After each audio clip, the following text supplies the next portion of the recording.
नमस्कार, बहुत स्वागत है आपका। मैं हूं आपके साथ सुमित शर्मा। बुलेटिन की शुरुआत करेंगे उज्जैन की एक बड़ी खबर से। रेलवे स्टेशन से लेकर महाकाल मंदिर तक बनेगा रोपवे। जी हां, 2 किलोमीटर लंबा यह रोपवे होगा और रोपवे टेंडर को मंजूरी मिल चुकी है। सड़क परिवहन राज्य मंत्री नितिन गडकरी ने ट्वीट कर इस बात की जानकारी दी है। सड़क परिवहन राजमार्ग मंत्री नितिन गडकरी ने ट्वीट कर यह बात की जानकारी दी। 209 करोड़ की लागत से बनेगा रोपवे। सीएम शिवराज की मांग पर गडकरी ने इसको स्वीकृति दी है। रेलवे स्टेशन से महाकाल मंदिर तक की दूरी 5 मिनट में अब तय होगी, जिससे निश्चित तौर पर श्रद्धालुओं को सुविधा मिलेगी। जुलाई 2023 से इसका निर्माण कार्य भी शुरू हो जाएगा।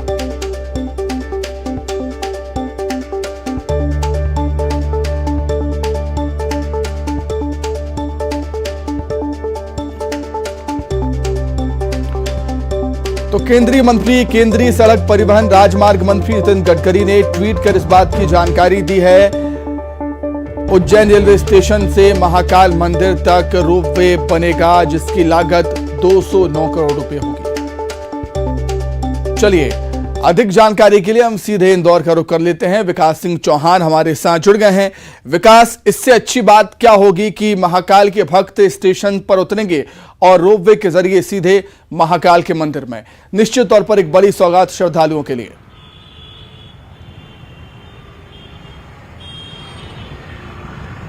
बेशक सुमित, ये सौगात न सिर्फ उज्जैन बल्कि मध्य प्रदेश और देश भर के लिए है, क्योंकि महाकाल मंदिर बेहद आस्था और श्रद्धा का केंद्र है। यहाँ देश भर से श्रद्धालु दर्शन करने के लिए आते हैं और अब महाकाल लोक के निर्माण के बाद ये वाकई में माना जा रहा है कि देश भर के लोग यहाँ दर्शन करने के लिए और अधिक संख्या में पहुंचेंगे, क्योंकि श्रद्धा का सीधा सीधा केंद्र है। और ऐसे में ये रोपवे को लेकर मंजूरी दे देना, इसको इस वजह से वाकई में शहर की जनता, श्रद्धालु जो उज्जैन शहर में पहुंचने वाली जो श्रद्धालुओं की भीड़ होगी उन्हें वाकई में बहुत राहत मिलेगी, क्योंकि अब रेलवे स्टेशन से और महाकाल मंदिर की जो दूरी है वो सिर्फ 5 मिनट की दूरी रह जाएगी। हालांकि जुलाई 2023 में इसका काम शुरू होगा। 209 करोड़ रुपए में इसका टेंडर जारी किए जाने की जानकारी खुद मंत्री के द्वारा ट्वीट्स के माध्यम से दी गई है। तो वाकई में ये बेहद बहुत महत्वपूर्ण जानकारी मानी जा सकती है उन श्रद्धालुओं के लिए जिनको महाकाल लोक और महाकाल मंदिर के दर्शन आने वाले दिनों में करना है। बहुत धन्यवाद विकास, आपका जुड़ने के लिए और तमाम बातचीत के लिए आपका बहुत शुक्रिया। चलिए आगे बढ़ते हैं। भोपाल में सीएम शिवराज सिंह चौहान ने जल जीवन मिशन की राज्य स्तरीय कार्यशाला में शिरकत की। वहीं रीवा जिले की समीक्षा के दौरान अफसरों की जमकर क्लास भी लगाई। वहीं बिजली सप्लाई में लापरवाही को लेकर एक इंजीनियर को सस्पेंड भी कर दिया।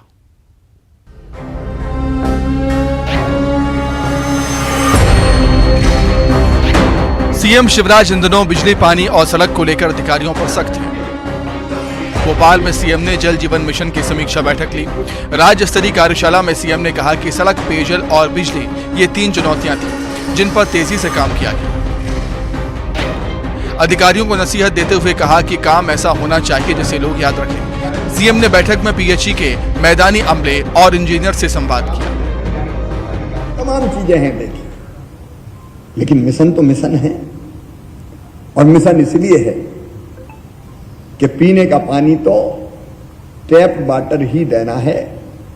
संकल्प अपना एक ही है, हर घर पाइपलाइन बिछा के घर के अंदर टोंटी वाला नल लगा के पीने का पानी देना, ताकि बहन और बेटी टोंटी खोले तो झरझर पानी आए और गुंड गगरा मटका बर्तन सब भर जाए और पानी की चिंता से वो मुक्त हो जाए। सीएम शिवराज ने रीवा जिले की समीक्षा के दौरान अफसरों की जमकर क्लास लगाई। वहीं बिजली सप्लाई में लापरवाही के मामले में सब इंजीनियर को सस्पेंड भी कर दिया। मध्य प्रदेश में विधानसभा चुनाव में वक्त है, समय है, लेकिन विधायकों के संपर्क में होने की सियासत अभी से ही शुरू हो गई। नेता प्रतिपक्ष के दावों पर बीजेपी ने पलटवार किया। देखिए,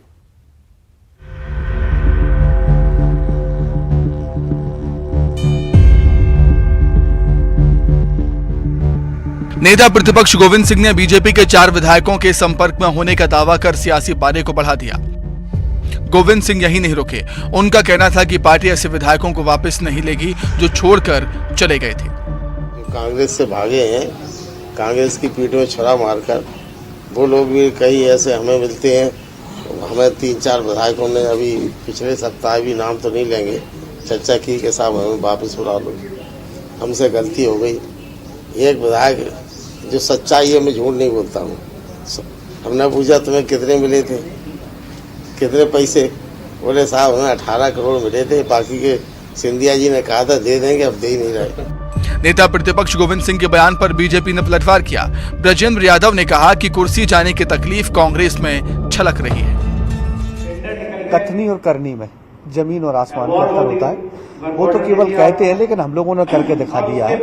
तो कहना तो आसान है कि 4 है 40 है, लेकिन लाकर दिखाए ना, तभी तो सच्चाई सामने आएगी। एमपी में कांग्रेस की सरकार विधायकों की नाराजगी की वजह से गिर गई थी। ऐसे में विधायकों के संपर्क में होने के दावे में कितना दम है, ये गोविंद सिंह ही जानते होंगे। हालांकि प्रदेश की सियासत पर फिलहाल इसका असर कुछ होगा नहीं। श्योपुर में कांग्रेस के विधायक बाबूलाल जंडेल का बयान वायरल हो रहा है। जंडेल ने गाय को लेकर बीजेपी पर तंज कसा और कूनों में चीतों के आने पर प्रदेश सरकार पर निशाना भी साधा। दुष्ट आदमी का अपनी पत्नी का भी सगा नहीं है, तो देश का क्या सगा होगा? ये श्योपुर में आया शेर के लिए, तो शेर के लिए तो दिग्विजय सिंह ने 24 गांव की स्थापना करी, करोड़ों का खर्च किया, गांव बसाए।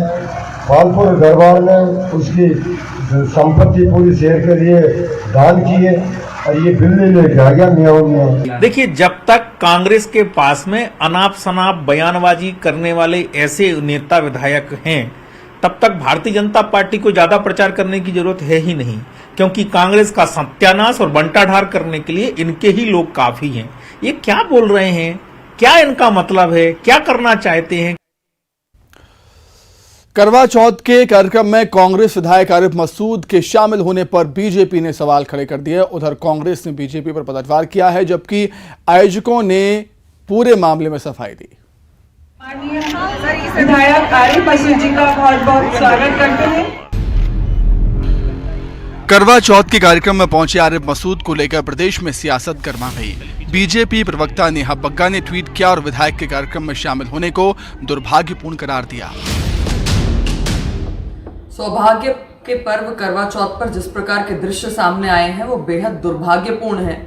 जो आयोजक हैं उन्होंने रानी पद्मावती और उनके साथ जो हजारों वीरांगनाओं ने अपने प्राणों की आहुति दी थी, उनका मखौल उड़ाने का काम किया है।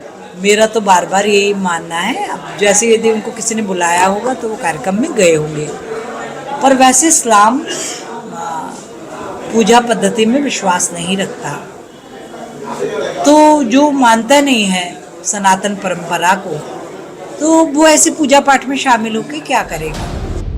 उधर नेहा बग्गा के बयान पर कांग्रेस ने पलटवार किया है और बीजेपी पर विष घोलने का आरोप लगाया। जब भी खुशी का माहौल होता है, लोग उत्सव मना रहे होते हैं, त्योहार मना रहे होते हैं, तो भारतीय जनता पार्टी काम करती है विष घोलने का इस समाज में। मामले की सियासी तूल पकड़ने पर कार्यक्रम के आयोजक ने सफाई भी दी। समाज को हम मैसेज भी देना चाह रहे थे कि ये सामाजिक सौहार्द के साथ सामाजिक वैमनस्यता को दूर करते हुए हम अपने समाज को एक सुदृढ़ छवि देते हुए देश को एक प्यारी गति प्रदान करें। विधायक को कार्यक्रम में आने का निमंत्रण मिला था। आयोजक के मुताबिक सांप्रदायिक सौहार्द का संदेश देने के मकसद से विधायक को बुलाया गया था।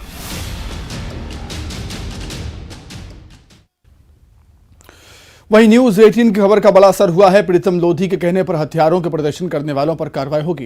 कलेक्टर ने मामले पर संज्ञान लिया। वीडियो के आधार पर हथियार लहराने वालों की प्रशासन पहचान कर रहा है। एसपी की रिपोर्ट के आधार पर हथियार लहराने वालों को यहां पर कार्रवाई की जाएगी, उन पर लाइसेंस उनका रद्द किया जाएगा। दशहरा मिलन कार्यक्रम में प्रीतम लोधी ने शिरकत की थी और हथियारों के साथ शक्ति प्रदर्शन किया था। प्रीतम लोधी ने इस दौरान एक भी लाइसेंस रद्द न होने का दावा भी किया था। लाइसेंस भी निरस्त कर रहे हैं, कार्रवाई भी कर रहे हैं। क्या है, कितने जो भी पुलिस से हम रिपोर्ट मंगा रहे हैं और जो लोग भी ऐसा प्रदर्शन कर रहे हैं उन सभी के लाइसेंस निरस्त। एक वीडियो भी सामने आता, बोला था आप जो भी हथियार लहरा रहे हैं इनमें किसी के लाइसेंस निरस्त नहीं किए जाएंगे। गृहमंत्री और बीजेपी के प्रमुख रणनीतिकार अमित शाह 16 अक्टूबर को ग्वालियर के राजमाता विजयाराजे सिंधिया विमानतल की आधारशिला रखने के लिए आ रहे हैं। गृहमंत्री मेला ग्राउंड में एक विशाल सभा को संबोधित करेंगे और इसके बाद अमित शाह जयविलास पैलेस जाएंगे। जयविलास पैलेस में शाह करीब 1.5 घंटे का वक्त बिताएंगे। इस दौरान जयविलास के म्यूजियम, दरबार हॉल देखेंगे और इस दौरान महल में एक प्रदर्शनी का शुभारंभ भी करेंगे। अमित शाह के आयोजन को ऐतिहासिक बनाने के लिए प्रशासनिक और संगठन स्तर पर तैयारियां चल रही हैं। कार्यक्रम निर्धारित हुआ है, गृह मंत्री जी के यहाँ से उस कार्यक्रम का पालन होगा।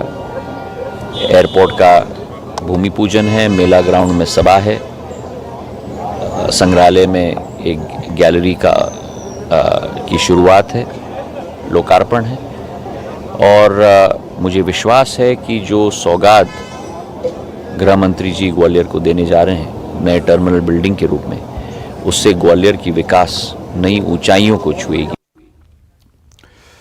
अवैध शराब को लेकर सीएम के निर्देश के बाद पुलिस एक्शन में है। रीवा में टमस नदी से पुलिस ने शराब की बोतलें निकाली हैं। शराब माफिया ने नदी में छिपाकर शराब की बोतलें रखी थी। मध्य प्रदेश में इन दिनों अवैध शराब पर पुलिस कार्रवाई कर रही है। माफिया के हर जुगाड़ को भी पुलिस बिगाड़ रही है। इन तस्वीरों को देखिए, यहां पुलिसकर्मी नदी से शराब निकाल रहे हैं। मामला रीवा के चाकघाट थाना इलाके के टोंक गांव का है। यहां टमस नदी से पुलिस ने शराब की बोतलें निकाली। शराब कारोबारियों ने नदी में छिपाकर ये शराब रखी थी। शराब माफिया ने नदी को ही शराब का गोदाम बना रखा है। खरीदार मिलने पर नदी से शराब निकालकर बिक्री की जाती है। अवैध शराब बिक्री के जुगाड़ को कुछ दिन पहले गुना पुलिस ने ही नाकाम किया था। यहां आरोपियों ने जमीन में टंकी लगा रखी थी और ऊपर हैंडपंप के जरिए शराब बेची जाती थी, लेकिन पुलिस ने पूरे कारोबार को समझ लिया और नाकाम कर दिया।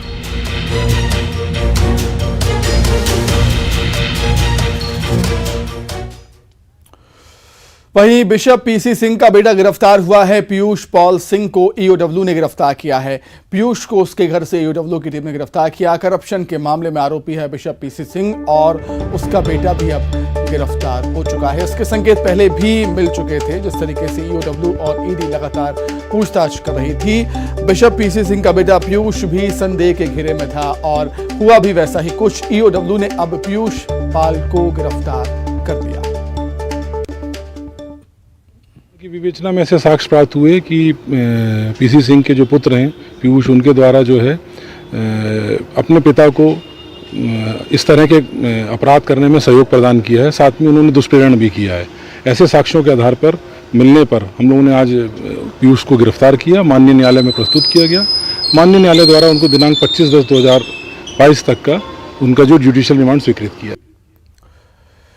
प्रतिबंधित संगठन पीएफआई के गिरफ्तार 3 लीडर्स के बारे में नया खुलासा हुआ है। जानकारी के मुताबिक गिरफ्तार 21 सदस्यों में से 3 पर यूएपीए की धाराएं लगाई गईं।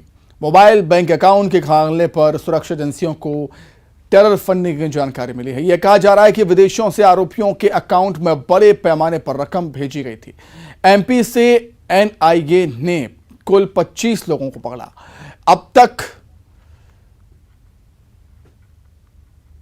कई लोगों के खिलाफ यूएपीए की धाराएं लगी हैं।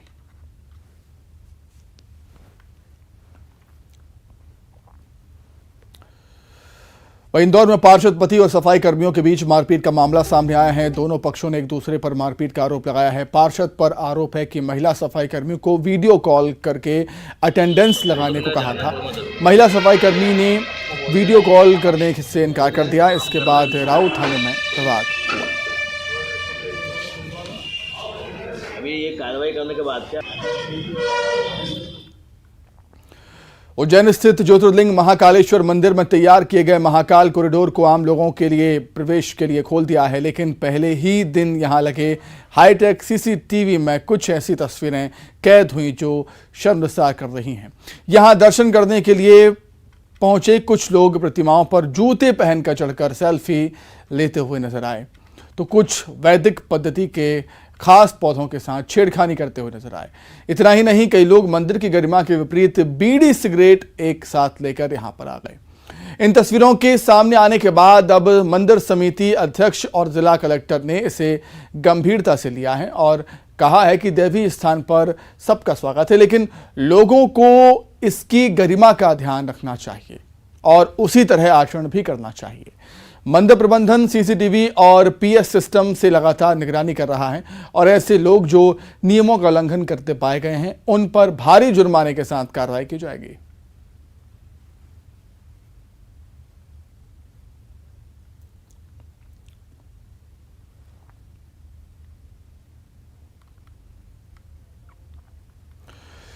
नेताजी मुलायम सिंह यादव के निधन के बाद जहां राजनीतिक गलियारों में शोक की लहर है, नेताजी को याद कर लोग अपनी अपनी तरह से श्रद्धांजलि उनको अर्पित कर रहे हैं। ऐसे में बीजेपी के विधायक शिशुपाल यादव नेताजी को याद करते हुए श्रद्धांजलि सभा में और अभी कुछ महीने पहले तक रिश्ता रहा और आज मैं जहां पर भी हूं उसमें नेताजी का अमिट आशीर्वाद है जिसको मैं विस्मृत नहीं कर सकता।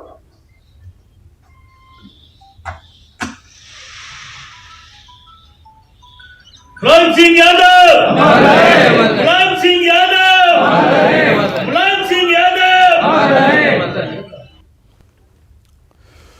पन्ना की उथली हीरा खदान से हीरा मिलने का सिलसिला लगातार जारी है। हीरा कार्यालय में 2 चमचमाते हुए हीरे जमा किए गए। पहला हीरा वृंदावन रैकवार को मलाबाई तालाब के किनारे मिला। हीरा 4.86 कैरेट का जेम्स क्वालिटी का है जिसकी कीमत करीब 12 लाख है। वहीं दूसरा हीरा दस्सू कोंदर को मिला है जो पिछले काफ़ी समय से हीरापुर टपरियन में खदान लगाकर हीरे की तलाश कर रहा था। हीरे का वजन 3.40 कैरेट है।